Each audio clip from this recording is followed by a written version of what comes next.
Chapter 1: A Few Basic Principles. In a world filled with complexities and challenges, we often find ourselves tangled in the web of our own thoughts and emotions.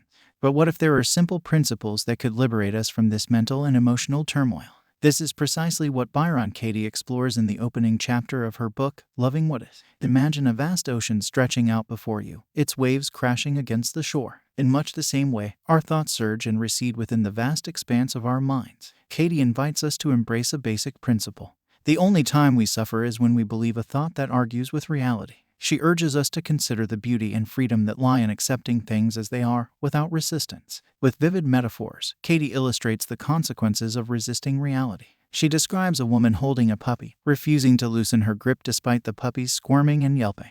The woman's resistance, born from a belief that the puppy should behave differently, leads to suffering for both the woman and the puppy. Through this anecdote, Katie highlights the futility of resisting what already is. She then introduces another fundamental principle: we have a mind, and it's our job to inquire into its workings. Our minds, like untamed wild horses, often run rampant with thoughts and judgments. However, Katie suggests that by investigating these thoughts and questioning their validity, we can find clarity and peace. To illustrate the power of inquiry, Katie shares her own transformational experience. Struggling with depression and despair, she had a life-altering realization that her suffering stemmed from her unquestioned thoughts. Through a process she calls the work, which involves 4 simple questions, she unraveled the grip of her painful thoughts and liberated herself from suffering. Byron Katie invites us to embark on a journey of self-inquiry, embracing the power of acceptance and questioning our thoughts. As we delve deeper into the chapters that follow, we will explore the transformative potential of these basic principles and the profound impact they can have on our lives.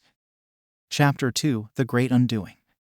Have you ever felt burdened by the weight of your past, the mistakes you've made, or the pain you've endured? In the second chapter of Loving What Is, Byron Katie introduces us to the concept of the Great Undoing, a process that liberates us from the shackles of our past and opens the door to a new way of being. Katie begins with a powerful analogy of a tree shedding its leaves in autumn, letting go of what no longer serves it. Similarly, she encourages us to release our attachment to painful memories and stories that keep us trapped in suffering. By questioning our thoughts about the past, we can experience a profound shift in our perspective. Through the practice of inquiry, Katie guides us to challenge our assumptions and beliefs about past events. She reminds us that reality is unchangeable, but our interpretations and judgments of it can be transformed. By asking the 4 questions of the work, we unravel the stories that bind us, allowing us to see things as they truly are. In one poignant example, Katie recounts a dialogue with a woman who had been haunted by the memory of her abusive father. Through the process of inquiry, the woman realized that her suffering arose from her belief that her father should have been different. As she questioned this thought, she discovered a newfound compassion and forgiveness, both for her father and for herself.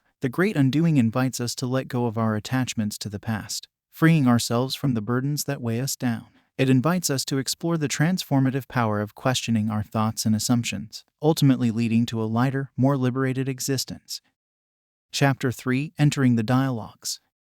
In the third chapter of Loving What Is, Byron Katie takes us on a journey into the heart of her transformative process, known as the work. She invites us to enter the dialogues that lie at the core of this practice, where profound insights and healing can unfold. Imagine stepping into a cozy room with comfortable chairs, a crackling fireplace, and a warm cup of tea. This is where the dialogues take place, a safe and supportive space for exploring our thoughts and beliefs. Katie emphasizes the importance of approaching these dialogues with an open mind and heart, ready to embrace whatever arises. Through vivid descriptions, Katie paints a picture of the transformative power of the dialogues. She shares how individuals from all walks of life have experienced profound shifts in their perspectives by engaging in honest and compassionate conversations with themselves. The dialogues provide a mirror that reflects our inner landscapes, exposing the patterns and beliefs that create suffering. One remarkable dialogue that Katie shares involves a man who was consumed by anger and resentment toward his ex-wife. As they explored his thoughts and beliefs, he discovered that his suffering stemmed from his belief that she should have behaved differently.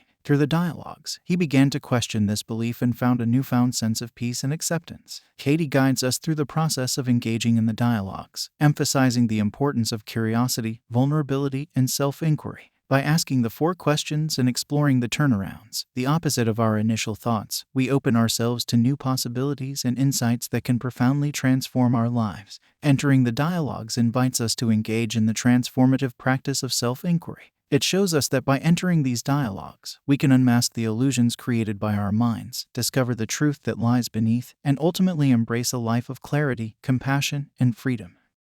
Chapter 4: Doing the Work on Couples and Family Life.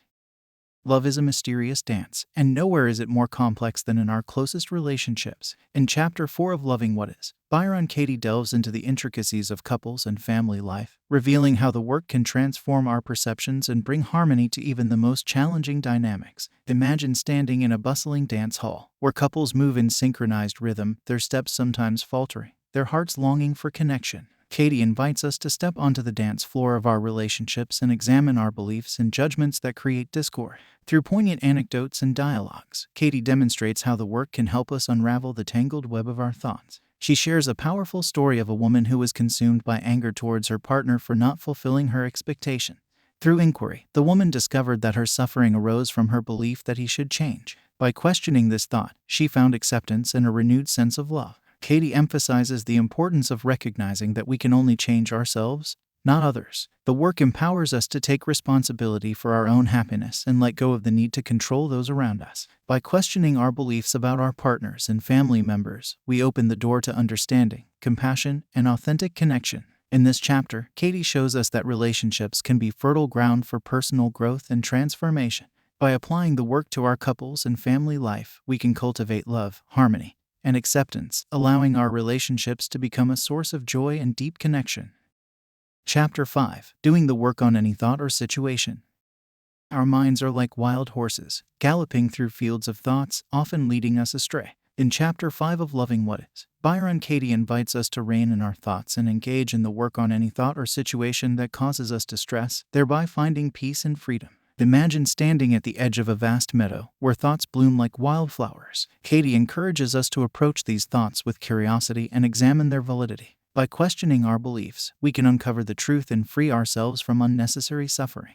Through vivid examples and dialogues, Katie demonstrates how the work can be applied to various aspects of life. She shares a powerful story of a woman who believed she was unlovable. Through inquiry, the woman discovered that her suffering arose from her own judgments, not from reality. By questioning her thoughts, she found self-acceptance and a deep sense of love. Katie emphasizes the simplicity of the work and its universal applicability. Whether we're grappling with self-doubt, fear, anger, or any other troubling emotion, we can use the 4 questions and turnarounds to investigate our thoughts and liberate ourselves from their grip. In this chapter, Katie encourages us to become detectives of our own minds, unearthing the beliefs and assumptions that imprison us. By engaging in the work on any thought or situation, we can transform our perspectives, find inner peace, and live with greater clarity and authenticity. Chapter 6: Doing the Work on the Body and Addictions. Our bodies are vessels of wisdom, silently whispering messages about our well-being. In Chapter 6 of Loving What Is, Byron Katie explores the profound potential of applying the work to our bodies and addictions, illuminating a path towards healing and self-acceptance. Imagine standing on a windswept beach, where waves crash against the shore, symbolizing the rhythms of our bodies. Katie invites us to listen to the language of our bodies and inquire into the beliefs that contribute to physical and emotional suffering. Through poignant anecdotes and dialogues, Katie guides us through the process of addressing physical pain and discomfort. She shares a powerful story of a man who struggled with chronic back pain. By questioning his thoughts and beliefs about his body, he experienced a release of tension and a newfound sense of well-being. Katie also delves into the realm of addictions, recognizing that they often stem from a desire to escape or numb our inner pain. By engaging in the work on the underlying thoughts and beliefs that drive addictive behaviors, we can find freedom and reclaim our power. In this chapter, Katie shows us that our bodies are not enemies to be conquered but allies to be embraced. By applying the work to our physical ailments and addictions, we can cultivate self-compassion, tap into the body's innate wisdom, and embark on a journey of profound healing and self-discovery. Chapter 7: Making Friends with the Worst That Can Happen. In the depths of our fears and anxieties lies the opportunity for transformation. In Chapter 7 of Loving What Is, Byron Katie explores the power of making friends with the worst that can happen, inviting us to embrace our fears and discover newfound freedom. Imagine standing at the edge of a cliff, peering into the vast unknown below. Katie invites us to confront our deepest fears and inquire into the thoughts that perpetuate our suffering. By facing the worst-case scenarios, we can find liberation from their grip. Through poignant anecdotes and dialogues, Katie guides us on a journey of self-discovery. She shares a powerful story of a woman consumed by the fear of losing her job. Through inquiry, the woman realized that her suffering arose from her beliefs about what losing her job meant for her worth and identity. By questioning these thoughts, she found a newfound sense of peace and resilience. Katie emphasizes that the worst that can happen is often not as devastating as our minds make it out to be. By exploring our fears with honesty and openness, we can break free from their hold and live with greater courage and authenticity. In this chapter, Katie shows us that by embracing our fears and questioning our thoughts, we can transform our relationship with the worst that can happen. By making friends with our fears, we reclaim our power, find inner strength, and open ourselves to a life of greater peace and possibility. Chapter 8: Questions and Answers. In Chapter 8 of Loving What Is, Byron Katie engages in a lively dialogue with readers, addressing common questions and concerns that arise when practicing the work. Through this interactive chapter, Katie provides guidance and insights to deepen our understanding and application of the inquiry process. Imagine sitting in a cozy room, surrounded by curious souls eager to unravel the mysteries of their minds. Katie welcomes us into this intimate space and addresses the questions that often arise during the practice of the work. Through her compassionate and insightful responses, Katie provides clarity on topics such as dealing with overwhelming emotions, applying the work to trauma, and working with repetitive thoughts. She shares personal anecdotes and illuminating examples to illustrate the transformative power of inquiry in various situations. Katie reminds us that the work is not about positive thinking or denying our experiences. It is about embracing reality as it is and finding peace within ourselves, regardless of external circumstances. By questioning our thoughts and beliefs, we can release the suffering that arises from clinging to fixed ideas. In this chapter, Katie acts as a wise guide, offering practical wisdom and deepening our understanding of the work. By addressing our questions and concerns, she empowers us to engage in self-inquiry with greater confidence and insight, paving the way for profound transformation and liberation. Chapter 9: The Work in Your Life. The work is not a mere practice confined to specific moments, it is a way of life. In Chapter 9 of Loving What Is, Byron Katie invites us to integrate the work into every aspect of our existence, illuminating the limitless potential for growth, love, and freedom. Imagine stepping into a vast landscape, where every moment becomes an opportunity for inquiry and self-discovery. Katie encourages us to view our lives as fertile ground for practicing the work and uncovering the truth that lies beneath our thoughts. Through vivid anecdotes and personal stories, Katie illustrates how the work can be applied to various areas of life, including work, relationships, parenting, and self-care. She reminds us that every interaction and experience can serve as a catalyst for self-reflection and growth. Katie emphasizes that the work is not a set of rigid rules, but a flexible tool that adapts to our unique circumstances. By questioning our thoughts and beliefs, we can cultivate greater clarity, authenticity, and compassion in our daily lives. In this chapter, Katie shows us that the work is a lifelong journey of self-discovery and transformation. By integrating inquiry into our existence, we can navigate life's challenges with grace and openness, foster deeper connections, and embrace the fullness of our being.